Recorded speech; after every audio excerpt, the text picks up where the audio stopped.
been looking for, right? And we got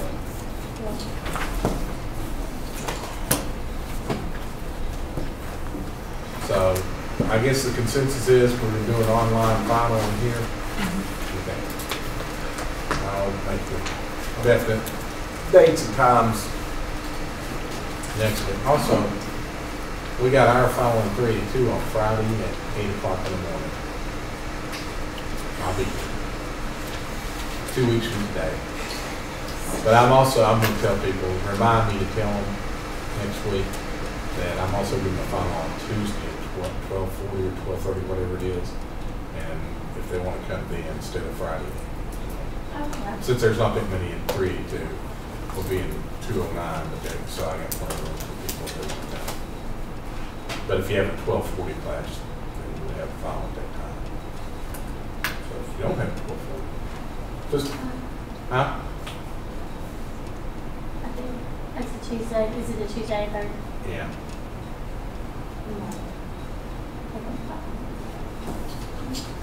Well, then you can come take over. That's what I was thinking. I could probably take them both because it'll probably be long. Yeah. Okay. This chapter, as it says there, chapter of non-financial multiple measures of performance. And if the thing about it, if you've bought anything recently, I bet you've received a survey form. Companies are real big on assessing customer satisfaction right now. And again, these are non-financial performance measurements. I bet with the normal week I get asked to do 4 or 5 different surveys from different people. Being in education, you know, everybody's wanting your opinion of things, and you know, do you use this? Do you do that? What's the results? What do you feel about this? I mean, it's not only from people here internally at Morehead State doing surveys on things, but it's people doing research in other areas. And I'll be honest with you, most research now, what's done is nothing more than surveys. You know, right or wrong, but a large part of research, what they call research, is simply doing surveys and assessing it. But, you know, the thing about it is, this chapter, though it seems to downplay financial measures, you know, like net income and all the different things we've been doing for 2 semesters now, cost and what you've been doing intermediate, others, we still use those. We're not chucking them out the door or anything. You know, though I thought a little bit how this author presented, it seems like, well, these are not as important as these others. Financial is still very important. That's still going to, you know, it's like paper this morning, national paper this morning, local board, they came in yesterday or Tuesday, I guess Tuesday evening, had a meeting, and they fired the director and assistant director. Basically because they said the financials didn't look right. Now they didn't expound upon it, they didn't mean misappropriation or what, but they just said, hopefully they knew it before the meeting started, like, oh, by the way, you're gone. Pretty cruel and harsh if they didn't. But the thing about it is, financial performance is always going to be used in common sense is because it's easily quantifiable. It's easy to compare from one firm to the other, to use your benchmarks. You know, that's not going away. And again, it comes down to the bottom line. You still got to make profits, right?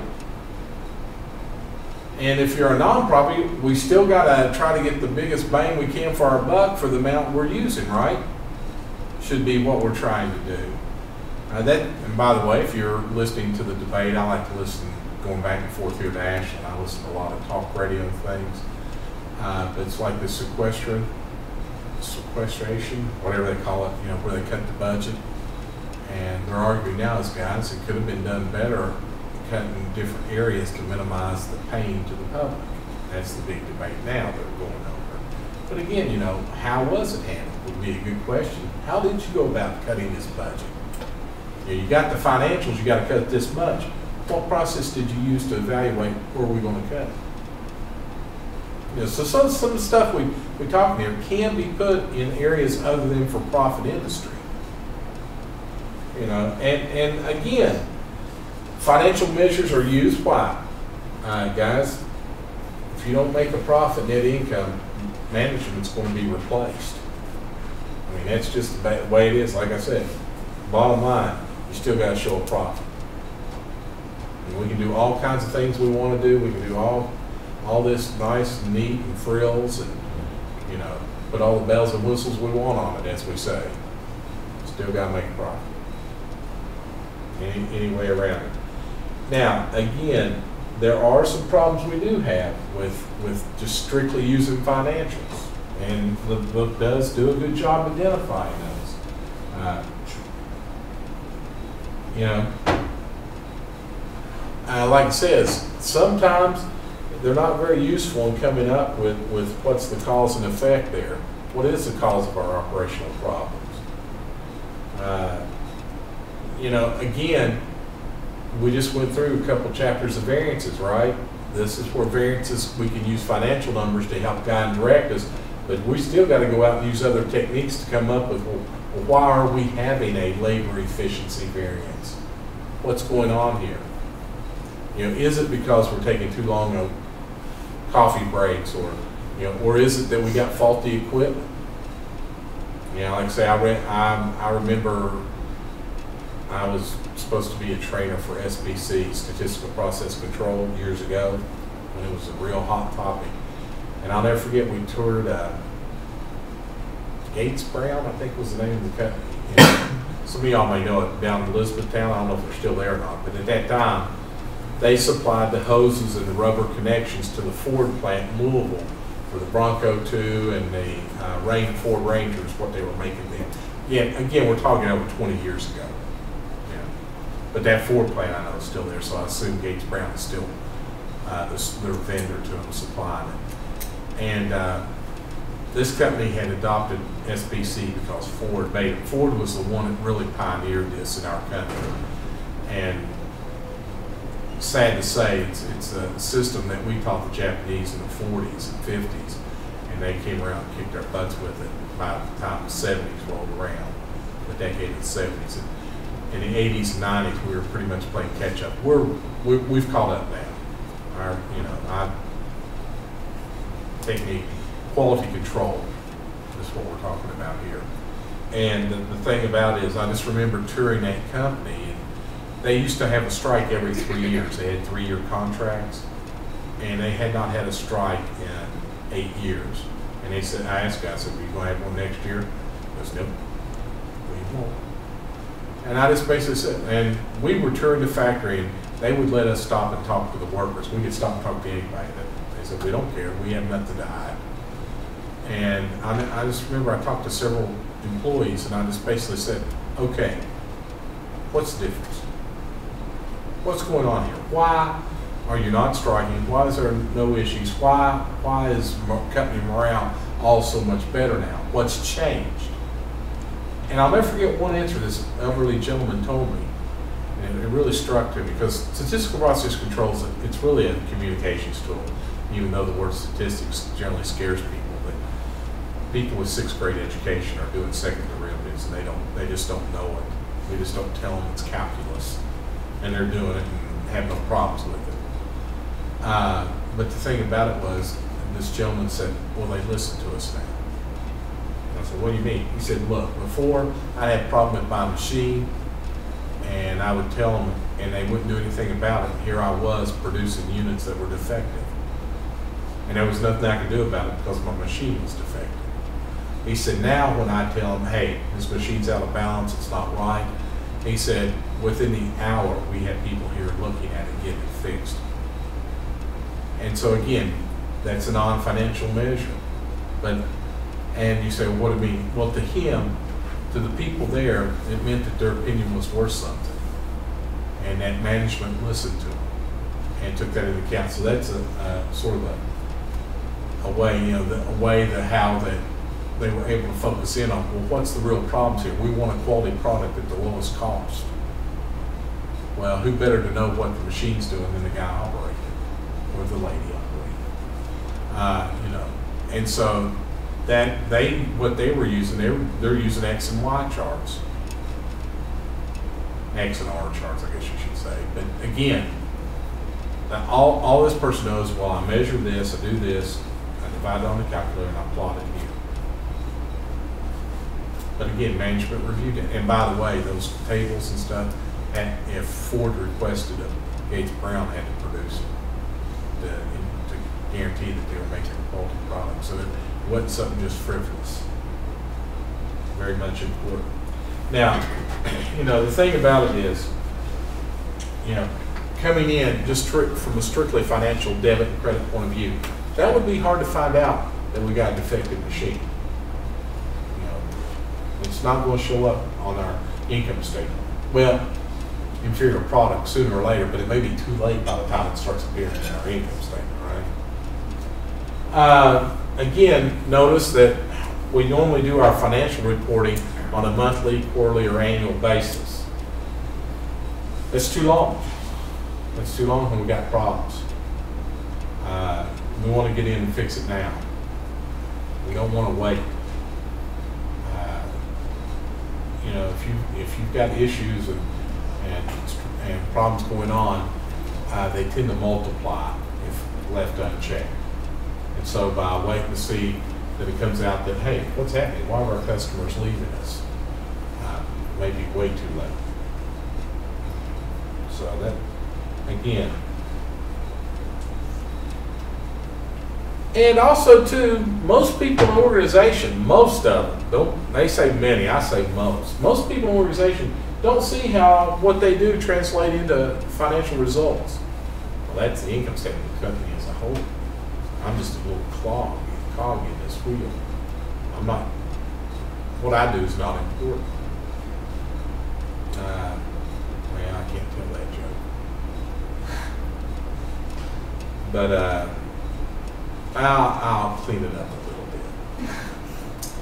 bit. The parts of the body, we're having a convention to declare who is most important. The brain says, well, I am, because I control everything. The eyes are, well, you can't see without me. The ears said, well, I'm most important, because you can't hear anything without me. You don't know what's going on. And feet said, well, I hold everybody up and all that. And the rear end said, well, I'm most important. I said, you? And they all laughed at him. So he was shy and he went home and just went away to himself. After a little while, the other members started getting sick.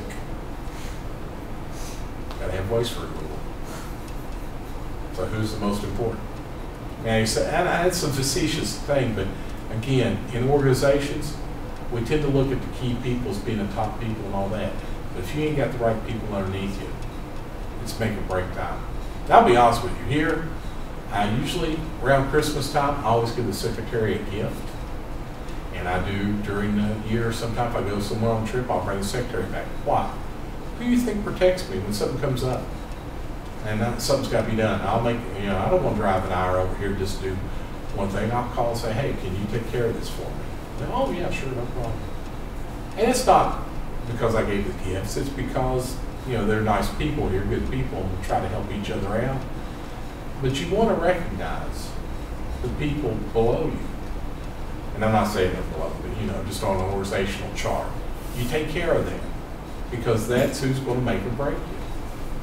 People putting the product together are just making it. You put an inferior product out there, I don't care if you're the CEO, guess what? Your company ain't going to be around a long time. Everybody's important. A lot of companies have went to, they've went to, some say drastic extents, but there's a firm down in Somerset you go into, there are no interior offices.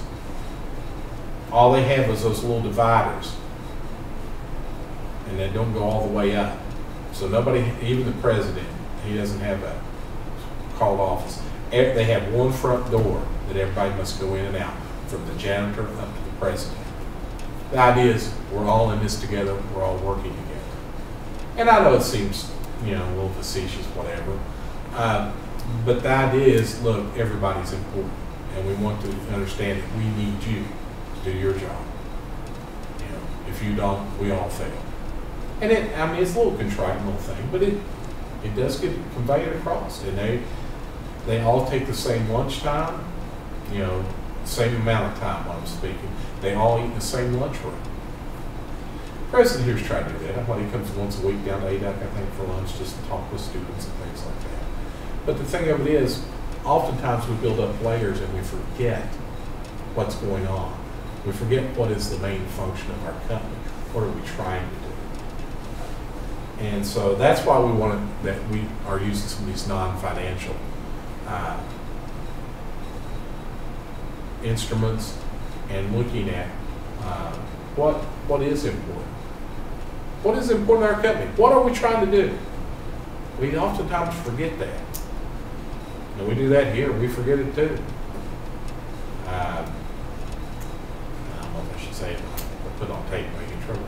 But it's like here, Moorhead never cuts a program. And that's stupid. I'll be honest with you. That is stupid. I'll get in trouble. But how many majors are there in the College of Business? 10. Should not be more than 4 at most. You say, what do you mean? UK has 4. And they got more students. Accounting, management, some kind of CIS, and I think finance. Marketing, if you're going into marketing, all that, that's in communications.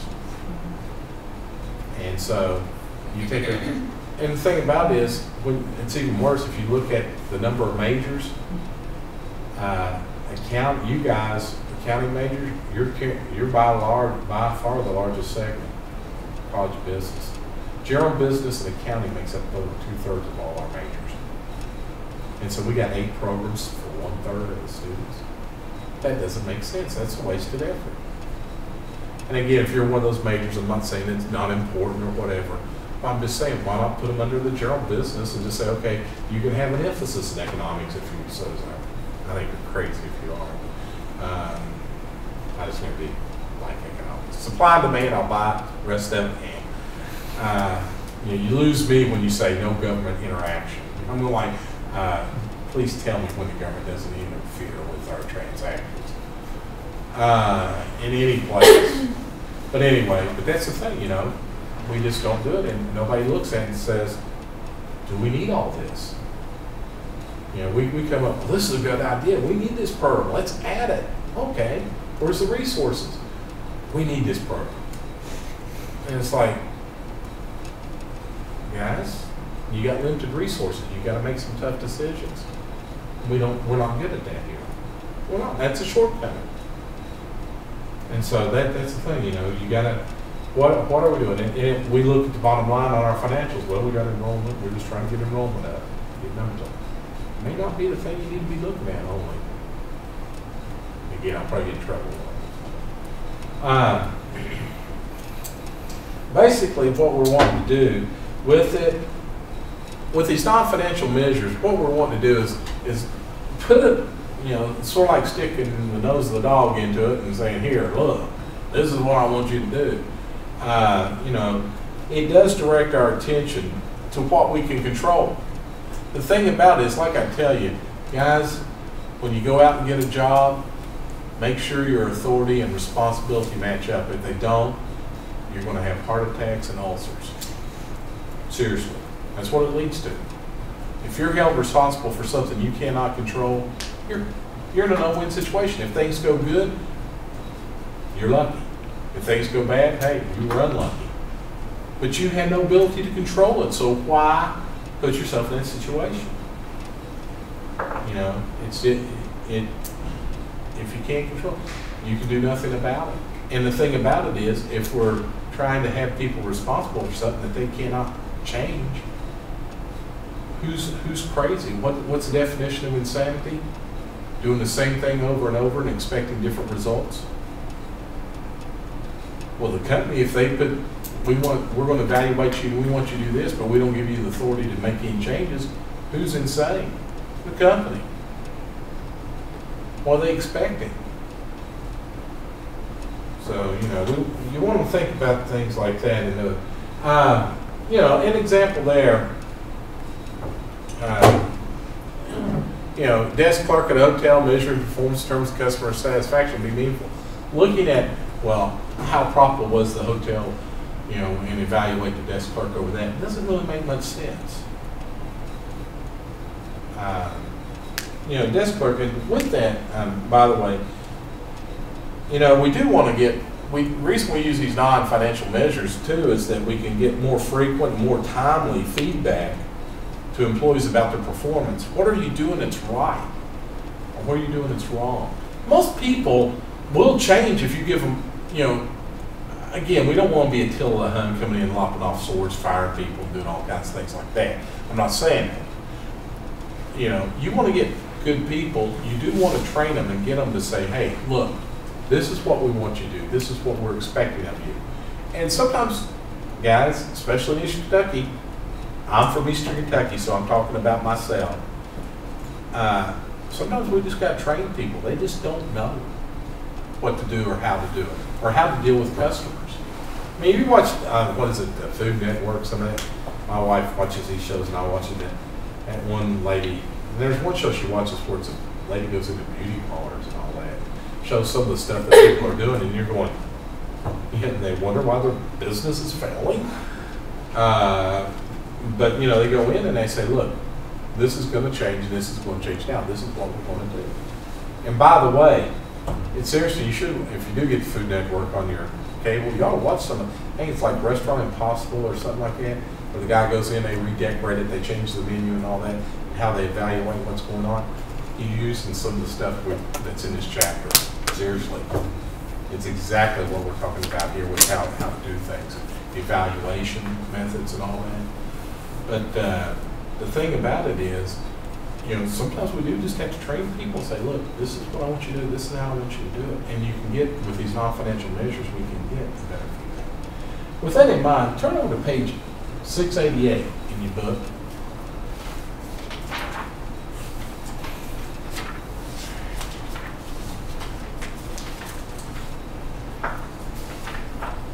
And problem 44.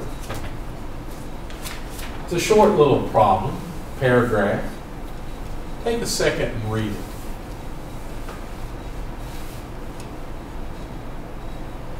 Since we're talking about desk clerk at a hotel.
Steve?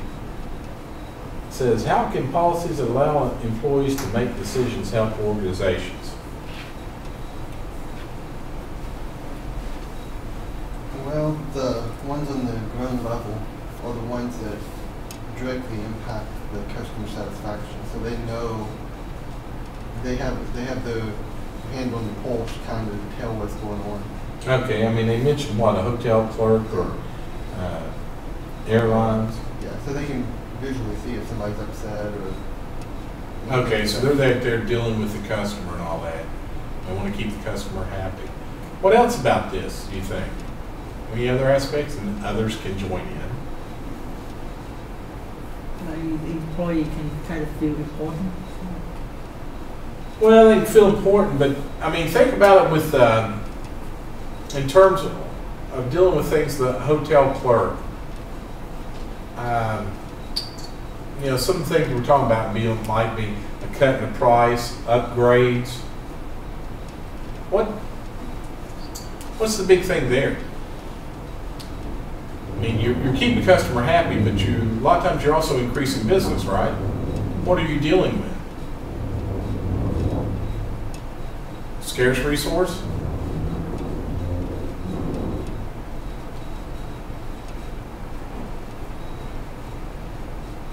In other words, will that room be rented or not? And what they're doing there? The answer is, you generally have a lot, it's either use it or lose it, right? I mean, you know, think about it, you say, what do you mean? Yeah, either rent that room for tonight or it stays empty, right? Can't go back and refill it after the day's passed, right? So you got a lot of unused capacity there that they're doing. And so long as, go back to a little bit of financials now, again, we don't totally ignore financials, but as long as we're covering break-even cost, if I rent that room for above break-even, or you know, my variable costs, excuse me, my contribution margin, as long as I got positive contribution margin going against some of the fixed costs, then I'm better off by renting it than not renting it, right? I mean, I got a friend who's the proverbial traveling salesman, and when he's on the road traveling and all that, he said invariably he'll go in and say, okay, what's the best rate you got? He said, they'll tell me, and I'll say, it's a little bit too high, I think I'm gonna leave. He said, I'll turn and walk to the door, and he said, before I get to the door, they're, wait a minute, I think I can do better than that. You know, they always come up with some program or something, he gets it, and it's unbelievable some of the rates he's told me he's gotten. But the thing about it is, you know, they might as well get something out of the room, because what's their cost? Well, they gotta clean it the next day, right? And that's their main cost. Pay a clean lady or man, whoever. And so, as long as they're covering that cost, it's to the benefit of the firm, right? Same thing, you know, in dealing with, and especially right now, I guess, with all the trouble we've got people getting on airlines these days with the sequestering, speaking of that, but they're saying it's long lines and all that. Trying to keep everybody happy can be a real job. By the way, has anybody ever had a job dealing with the public? What'd you do? I mean, most all my jobs I've had to, like, I worked at the bank this summer. I used to work at like a store too. Dealing with the public's an experience, isn't it? Yeah. The bank was probably worse because, like, when it comes to money, people are like crazy. True. When it's their dollars, or seemingly their dollars, that's true. Unless you've had to deal with the public, and some of you I know are working right now dealing with the public, it can be a trip. And sometimes you wonder where people are coming from. You know, like, what planet did you come from? But, anyway, you know, the thing about it is, too, keeping customers happy, like in airlines and all that, trying to keep flights on time and you know, trying to keep the customer happy may actually help the company save money by, you know, compensating them for different events, missed flights, overbookings and all that that they do. I don't know if you fly much, but sometimes if they overbook a flight and they got too many people show up, okay, they got to come on. So, I mean, I was on a flight once from Cincinnati to Huntington, and they come on, we got too many people. Would anybody be willing to, you know, they were going to give them several $100s plus a night stay in a hotel. Now, they don't do that as much as they used to, but again, they had overbooked it. But that was a company policy. But again, trying to keep people happy. What's the negatives of having the people do this? You know, how might they harm the organization? I think a couple of ways it'll harm it. You're going to have somebody take advantage of it for their friends or relatives or something. They're going to give discounts to people that when they don't need to be giving out discounts and things of that nature. Okay. Wasn't thinking along those lines, but you're absolutely right, Steve. You know, you got to make sure that the people that they're doing it professionally. That's why, again, like in grocery stores, we don't have clerks check out family members, right? So mom ain't paying 10 cents a pound for T-bone steak, you know, that kind of thing. But think about what we're giving out, you know, reduced rates, we're comping them things, you know, from going from coach to first class on an airplane and all that, things like this. one thing right off the bat, all these things have a cost, right? It's costing the company directly for them. You know, it's either a cost in the things that we give out or the reduced rates that we get, right? Reduction in price. Airline industries, God love them, I don't know how they come up with the different rates and all that. I mean, you take an airline, I bet you there's not more than 3 people who pay the same fare for the trip on an airline, on a plane, of several hundred people. Because it fluctuates day to day, basically. So we do have that compensation expense right up front that the company's bearing. But also, too, a little bit closer to what you're saying, Steve, think about it. If we give these perks out, people tend to do what? They tend to expect to get them all the time, don't they? We tend to think, well, I've got this room for $50, I should be able to get it anytime. I don't care if it's Super Bowl weekend. You know. Also, too, how willing are they to pay for a first class seat if they've been bumped up from coach, paid the coach price and got bumped up? They may not be willing to pay that first class ticket price. And so, you know, they may, I expect to be upgraded. Why am I not being upgraded? You know, and then they're dissatisfied because they didn't get the extra perks that were, you know, in essence, extra, like I said, to begin with. So we got a real problem there. What about that? Excuse me. You observe these policies less frequently in other service organizations such as banks and other financial institutions. Why is this? Now, I never went into a bank and said, well, you know, we're having to sell on quarters, they're only 20 cents. You know, I never done anything like that. I might get a free cup of coffee or kids get a supper, but that's pretty much about it, right?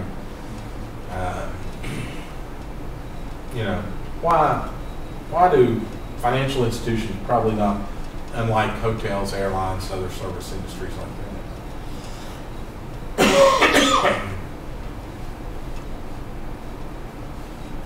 why are they less willing to give this decision-making policy?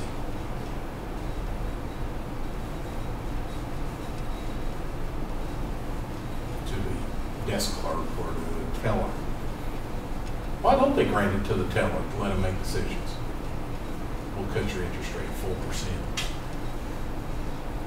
Why not? We don't really have that. Well, you don't have the authority, but why? That's what I'm trying to get at. Why they don't do They that? have a different skill set and knowledge compared to people who make those types of decisions. It's just not. Okay, maybe skill set, granted, that's true, but another more practical reason than that too. There's a lot more risk and a lot lower margins for Okay, maybe so. I mean, But that's, you're still straying. Think about the physical layout of a bank and who's there at the bank. Most of the time with, and as opposed to a clerk at the airline or at a hotel, generally it's access to management, right? Where are the managers with the airline and with the hotel? They're usually not right around there, right? Or at that time of day, at night for a hotel, usually is when a lot of these things take place. I bet you go to any branch around here, I bet they got a branch manager that's there, right? And if there's an issue, that teller can do what? Well, let me refer you to our manager. So you got management right there. That's why we're probably not going to grant that authority to that clerk, because management is there, physically present, close proximity. Or even if they're not at the branch, we can make a phone call and, you know, get someone there or have them talk to them on the phone immediately. Also, too, you know, as we said earlier, a lot of what the concessions and the decision, the perks that were given out with airlines and hotels deal with unused capacity. In other words, it's either something or nothing, right? If we don't sell this airline ticket or if we don't rent this room out tonight at the hotel, we get zero. So it's something or nothing. Generally not the case with unused capacity at the bank. That's not what we're dealing with there. it's you don't like that. You don't like that interest rate. Okay, somebody else will. That we normally don't have that. And if we do, what do? We alter our interest rates across the board. The bank cuts them. They'll do a little bit of advertising. But it's not. It's an institutional wide, not like, well, I'll cut you a rate. That type of deal. More structured. Also, too, you can bring up with banks a lot more legalese.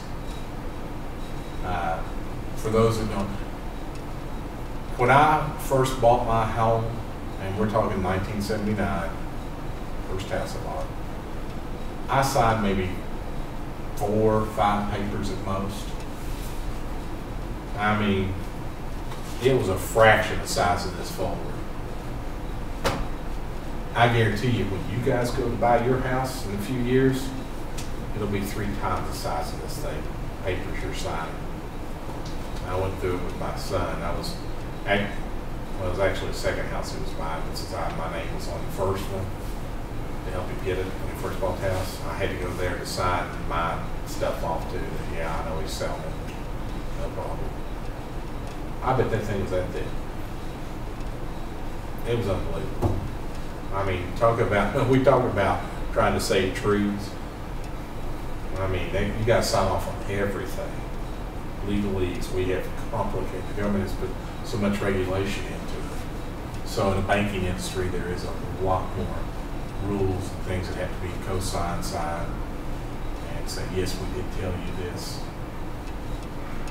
You know, I did that just last year when I got home equity on my house. Home equity on like I say, I was just like, guys, I've had this house for how many years? I mean, y'all had the first mortgage, you know what I owe on it. But again, it's just legalese. They had to have this, sign this off. Yes, do I acknowledge that? Yes, I know you told me that. And just sign a piece of paper just saying it. So I can't come back later and say, well, you didn't tell me. I say, well, yeah, we did. You signed off on it. Now, but again, like I say, a little bit of difference there. Organizational environment, business strategy. We talked about this earlier chapter 12, I think it was. And the thing about it, what we're talking about here, what is the company's purpose? What do they want to do? And how? And you say, what do you mean here? Well, guys, what we want to measure and how we're going to measure, it's going to be dictated with a lot. What do we want to do?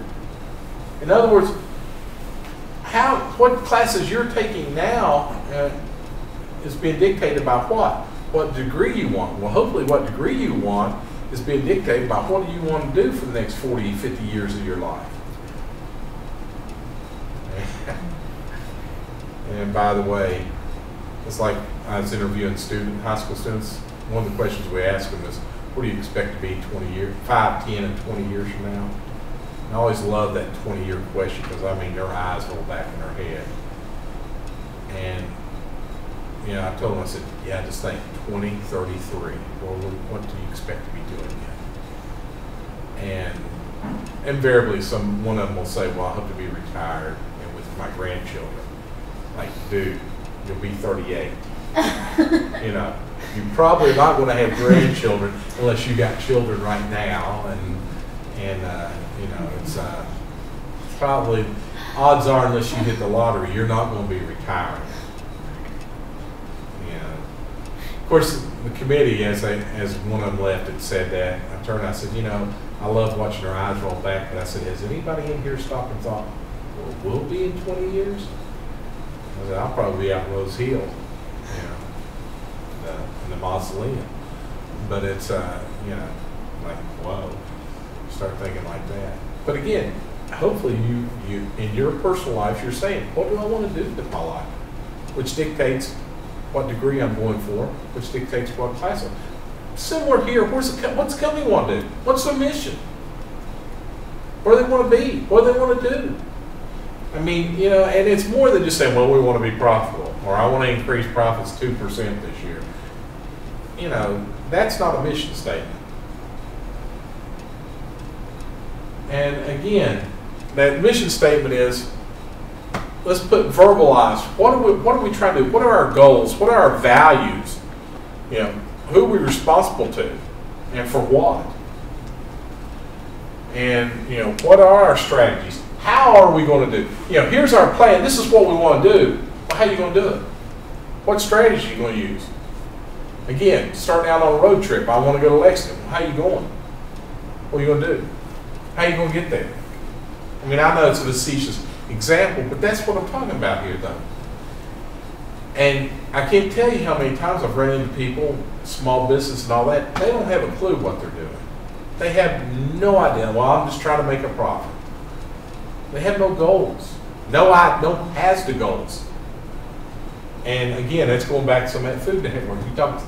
If you watch that Restaurant Possible, talk to some of these people, and they're in the service, and they don't have a clue what they're trying to do. And or if they do, they don't have any. Well, how do I do this? I want to provide a quality product at a reasonable price.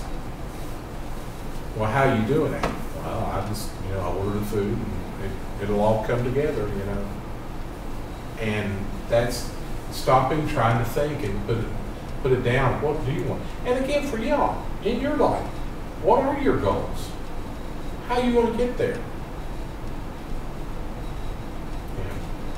Buy lottery tickets, marry wealthy. Don't do like I did, Tom. My daddy told me, he said, marry for money the first time, marry for love the second time. If you can marry him about 80 and multimillionaire and about 80 years old and got 3 or 4 major diseases, you're good. Then you can marry for love the second time. I got it backwards. So, don't do like I did. God, if my wife sees this, I'm dead. Well, I've told her that before that story. But that's the thing, how are you going to do it? And that, again, we're talking about companies, but it's about individuals too. In your own life, examine it. What do you want? And again, guys, this little personal tip: don't set goals. You set goals and things, what you're going to do. Like I want to go to the movie this weekend or something. Again, being facetious. But what I'm talking about here for yourself individually, you want to look 5, 10, 20 years down the road. Because most of the things the goals you have and what you want to accomplish and all that, you're not going to be able to do it overnight. And most of us we're not Superman. We don't leap buildings in one bound. But we can get to the top of the Empire State Building by climbing one step at a time. It may take a while. For me, I'd have to have many, many breaks and rest. But I can get up there. Give me long enough time, I can make it. And then anybody can. But you got to understand, what pace can you go at and what can you do? Most of us try, and I'm old enough to be an old curmudgeon now. And I can see a lot of you young people, you think you need to start out, you want married, I need this house, I need every appliance in the world and all that, because mom and dad's got it. Well, guess what? Your mom and dad didn't have it when they married. They worked up to it. And that's the same thing. You don't go in and say, I'm going to start at the top of this company. You got to pay your dues. And that's where the people will come in and say, well, forget everything you were taught in the classroom. Let me show you how it's really done here. And like I tell you, that's probably a little bit of truth there. What I'm trying to get you in these classes to get the foundation, so when they come in and say, well, this is how we really do it, you guys have some foundation to understand what they're telling you. And you understand why they're doing it. So you can move up that hierarchy quicker than others. That's my goal for you. But again, be realistic and knowing what paths are with it. And that's what I said about companies. Be realistic. Who are you responsible to? How are we going to do it? What are the steps? What are the procedures we do? Keep breaking it down. Business level, how are we planning to compete in our business? How are we going to meet, 3 C's, competitors, cost, and what's the third C? Help me out. Competitors, cost, customers. Duh. Main. Competitors, cost, and customers. Exactly, that's what you're looking at. How are you going to satisfy those 3 things? Quality product, lowest cost, what's my competitors doing, because that's going to affect my strategy. Keep my customers happy. Attract new ones and keep the ones I've got. And that's what we're looking at. And if you ignore that, if you ignore one of those C's, you're not going to be around long. Can't.